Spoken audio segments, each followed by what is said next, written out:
Welcome to the Bookworthy Podcast. I'm children's author Valerie Fentress, and we are here to talk about kidlit that's good for your kids' hearts and souls.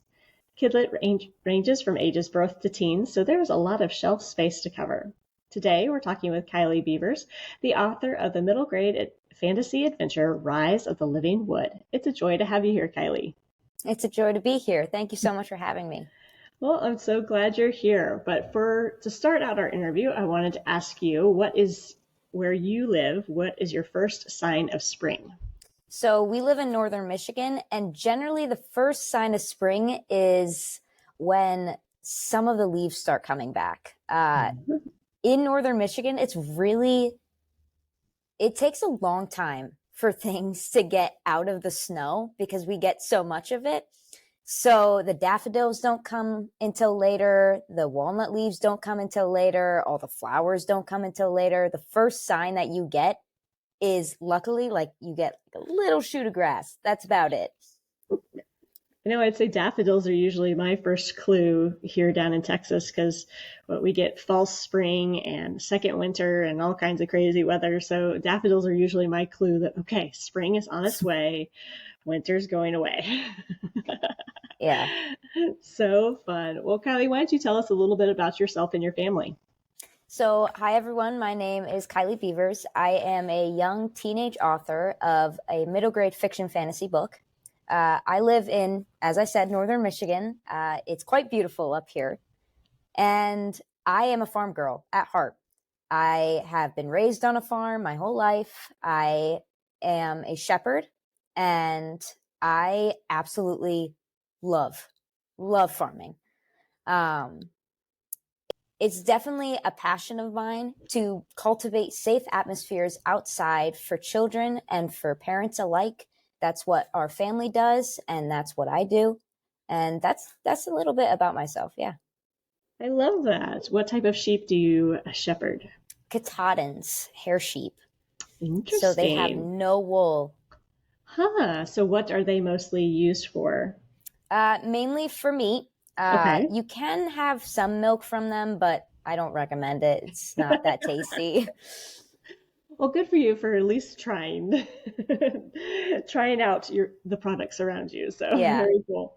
Well, my next question was going to be, are you an outdoorsy person, since your book is about the living wood, but you kind of answered that. So what has it been like living on that farm and just experiencing nature on a daily basis? It's been such a blessing. I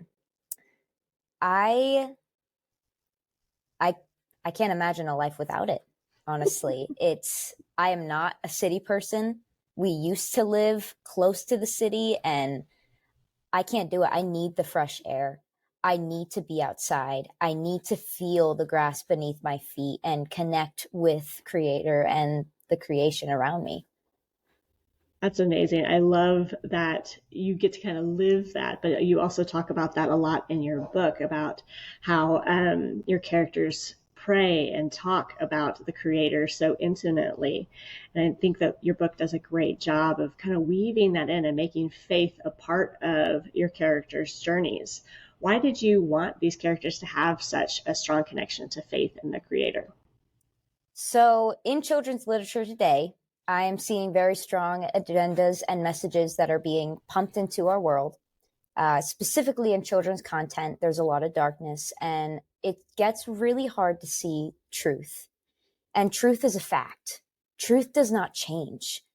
And I'm seeing there are terms and there are languages and there are words that are changing, and it's getting very confusing.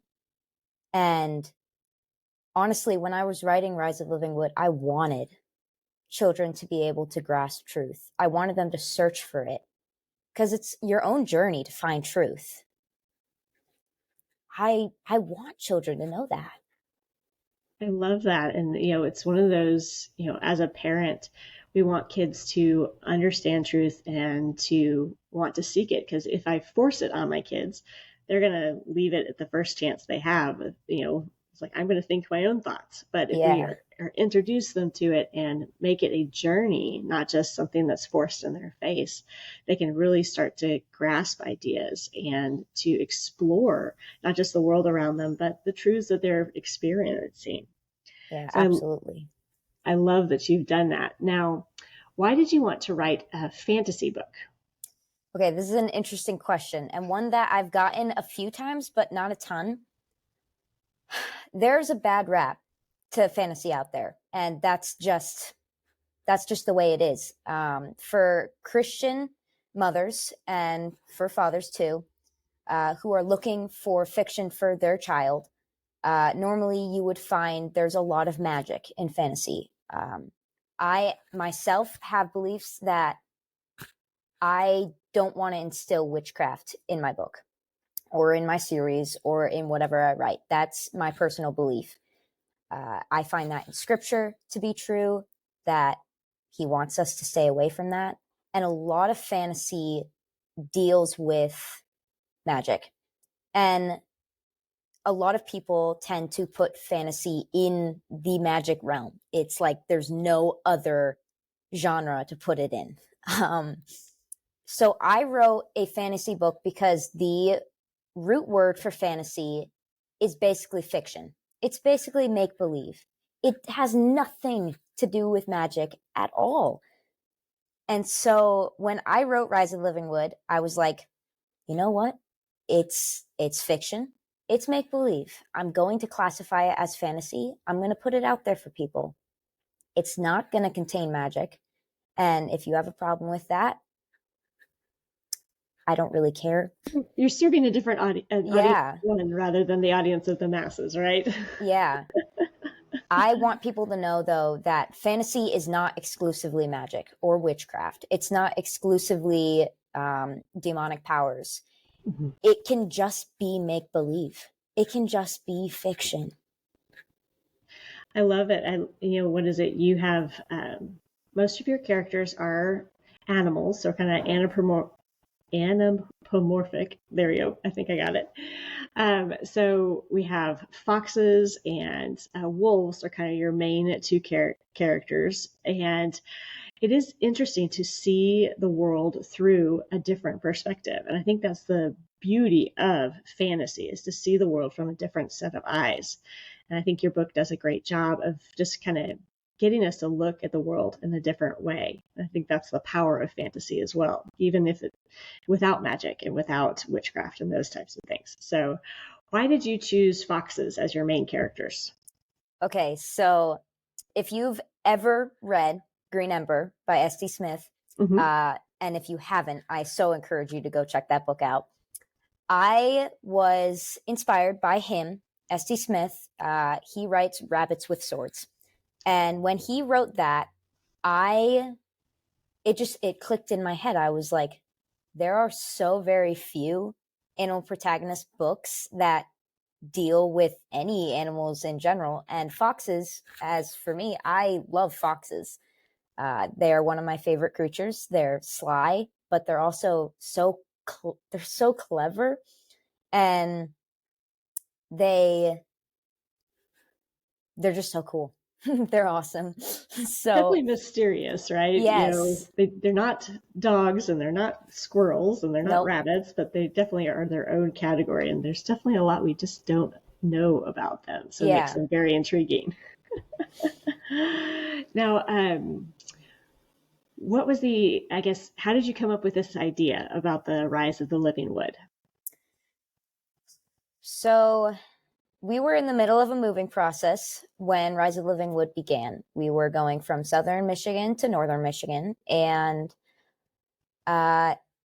it was totally by chance. I was sitting in the car one day, and I have a wild imagination. I always have. I used to play outside with my brother. I used to tie sticks together and make these make-believe bows. I used to go out and just pretend that I was fighting these medieval knights or sorts.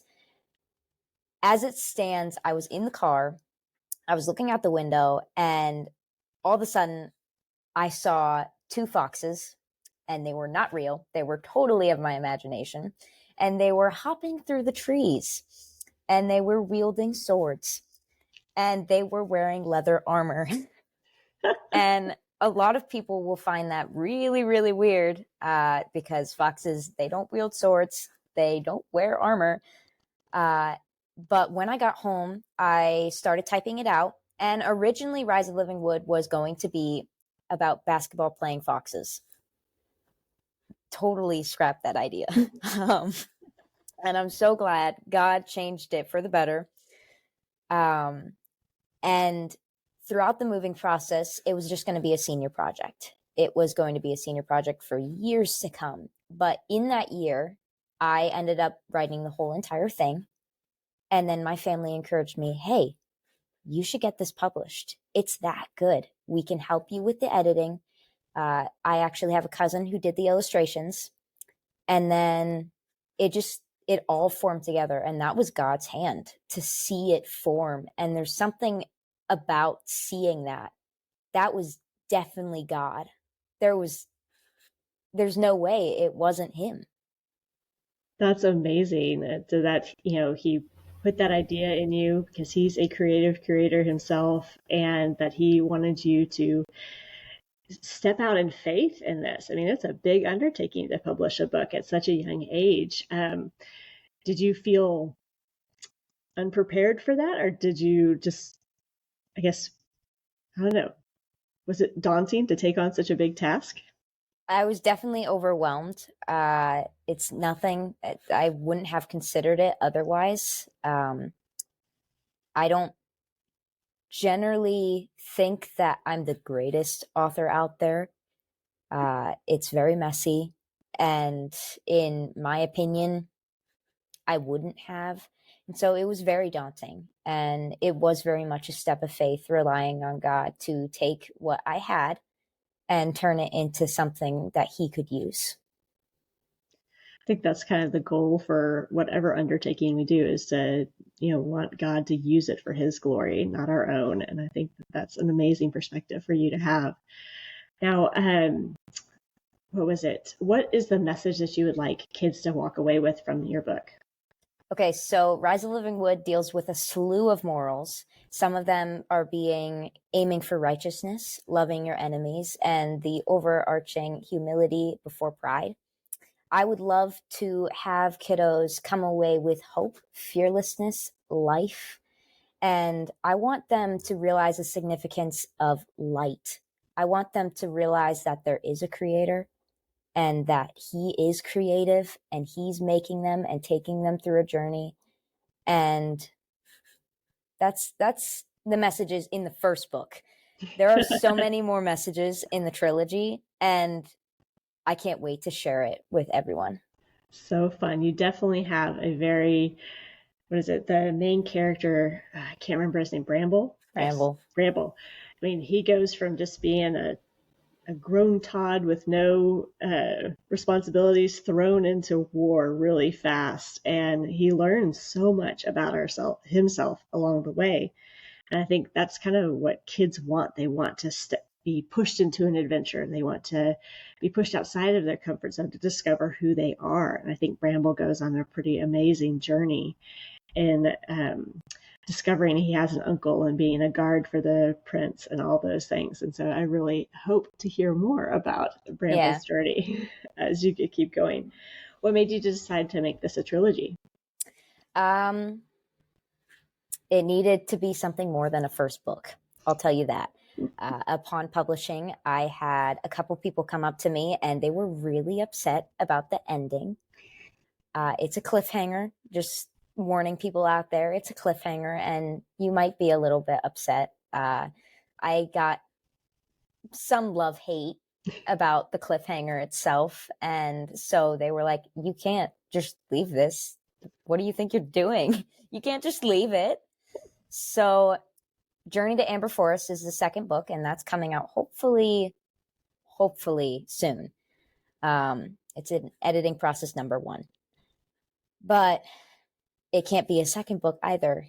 And there's something beautiful about trilogies, true trilogies. It is complete and it kind of wraps all together. And then you can have standalones and novellas added to it without it being a little funky. I love that. It's very interesting that, most of I guess the stories that really impact us the most are trilogies or these series of books. And it's kind of interesting to see how, even God in his Trinitarian form also kind of leans down into this desire for completeness and for stories to have fullness, and just like he is full and complete in his nature also. So I think that's really cool. Now, you said you've always been very imaginative and creative, but when did your writing journey start? So my writing journey started when I was 11, and I wrote my very first children's book, as I'm going to put it. It was titled Elk Herder, and it never got off the computer after that moment, and it probably won't. But that was when I first started calling myself a writer. It's when I first sat down and I really took the time and effort and put love into that writing. And I think you can call yourself a writer whenever you write. You can bullet journal, you can scrapbook, you can just journal in general, and you can call yourself a writer in that. But when you publish a book, then you're officially an author. So anything before I published Rise of the Living Wood, I would have called myself a writer. It's funny how that title is hard to grasp onto, even as somebody who is published. Is like, oh yeah, this is what I do. This is what I enjoy. This is who I am. It's kind of that elusive title, and so it makes it kind of hard to step into and to accept in yourself. So that's exciting that you kind of got pulled into this and drawn to it at such a young age. Now, what is your favorite book? Okay, I'm going to get this title wrong. I know I'm going to get this title wrong. It's such a long title. I love The Boy, the Mole, the Fox, and the Horse by Charlie Maxey. I hope I'm saying that right. You at least have all the right animals. I know I have all the right animals. It's if you don't know what it is, it likens much to Winnie the Pooh, and it is a beautiful illustrated children's book. And it has this gentleness, and it will leave you pondering with these deep thoughts. And when I first read it, I looked at the watercolor inside, and I was like, I just fell in love. I absolutely fell in love with the writing right away. It is such a sweet book. It's so simple that it's, one of those, we would like to bog down our mind and our thoughts with so many things, but it's just such a simple read, the simple watercolors, just getting you back to what's true and where, our hope comes from and how we can rely on one another. And I love that book too. It's amazing. Yeah. So fun. Now, let's see. What is your favorite children's book other than your own? Why would you make me just pick one? Why? I know. Sorry, I've got like shelves of it, and I know it's hard to pick one, but the most impactful one, the one that made you fall in love with reading. So my favorite would have to be Norton Juster's The Phantom Tollbooth. Okay. I would consider it a classic. Mm-hmm. And it's so different, the writing style and how he has different perspectives of life. You're following this character as he decides to figure out what he's doing. Why is he here? And so he goes on this long journey in this totally make-believe world. And Norton Juster, he did an amazing job. That's all I can say. He did an amazing job. He instilled hope. He instilled courage. He instilled humor in it, which I find actually very difficult to do. Not a lot of people do it well. And it's really something really hard to grasp, but he nailed it. Very cool. It sounds like a very impactful book for you, for sure. Now, what are you reading right now, Kylie? I am reading Chuck Black's Nova and Oath, which is part of Mhm. his Star-Lore legacy. And I am loving his plot twists. I would totally recommend it for anyone who's looking for middle grade. It's a Exodus retelling. And then I am also reading T.H. White's The Goshawk, which is a kind of like a biography of sorts of the lost art of falconry. And it follows White on in his life on how he trains the hawk at his fist. Very cool. Is there any hawks that are going to make a rise in your books? There might be. That's kind of a spoiler. So, Oh, okay. Sorry. Well, we don't want any spoilers here. Well, Kylie, what can we expect next for you? you can expect. So, Journey to Amber Forest is, like I said, in editing stage number 1. That is the next book to come out, along with a secret project that I've been working on. And that is a novella for the Livingwood Chronicles. Hopefully, that will also come into publishing very, very soon.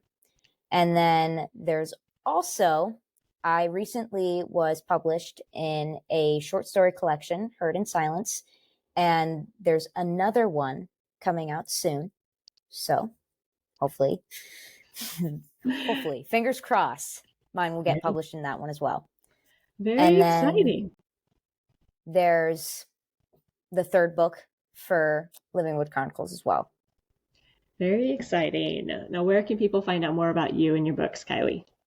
You can find me on Facebook and Instagram at Livingwood Chronicles, or you can find me at my temporary blog, livingwoodchronicles.substack.com. Very cool. It's been a joy to have you here today. Yes, thank you so much for having me here, Valerie. You're welcome. And thank you for joining Kylie and me on this episode of the Bookworthy Podcast. Be sure to check the show notes for any books or links that we discussed. Also, join us over on Instagram and Facebook to let us know your answer to our question, what is the first sign of spring in your area? Then hit like and subscribe and leave a review to help us discover more great books together. Happy reading.